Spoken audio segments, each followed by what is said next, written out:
Oh, thank God. I don't know about you, but this prosaic political pavement-pounding pundit was worried that Twitter wasn't going to get involved in the upcoming midterms and make sure that their platform isn't a breeding ground for hate and misinformation. That's what I was really hoping for. Now imagine the tears of relief I wept when my eyes fell upon their recent announcement that they would be taking steps to protect civic conversation heading into election season. Those are their words, actually. That's not just some broad claim either. No, they have a civic integrity policy.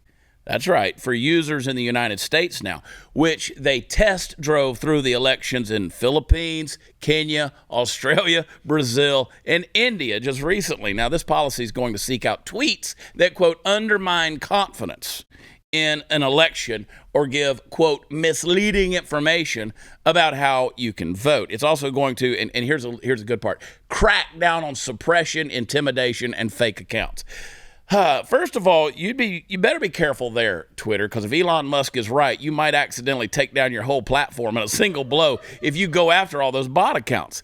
Anyway, the reason that last part is so important is because it's what we in the spoken word industry like to refer to as a blanket statement. So this gives Twitter carte blanche to pretty much go after whomever they so desire and silence them on a whim. So long as you can tack one of those adjectives to your descriptor of something someone tweeted, well, you're as golden as the toilet seat in Donald Trump's bathroom.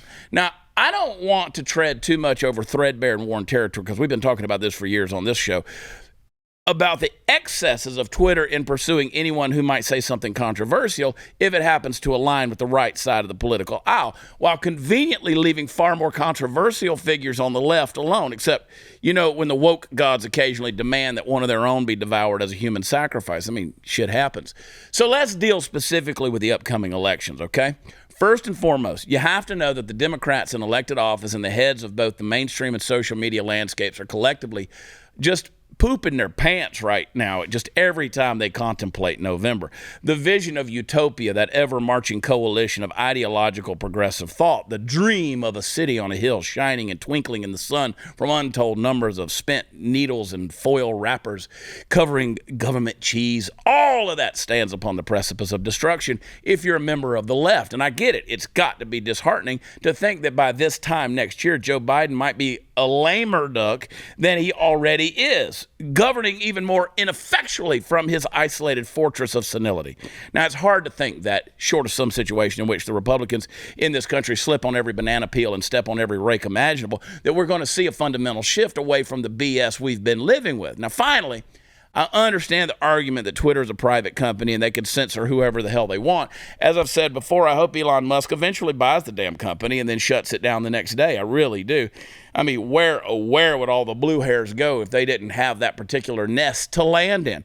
Folks, it comes down to this. Twitter's a piece of garbage. They're crap. They're shit, okay? It might be a necessary piece of shit right now, but it is what it is. It's still shit. You can shine that turd any way you want at 280 characters a pop.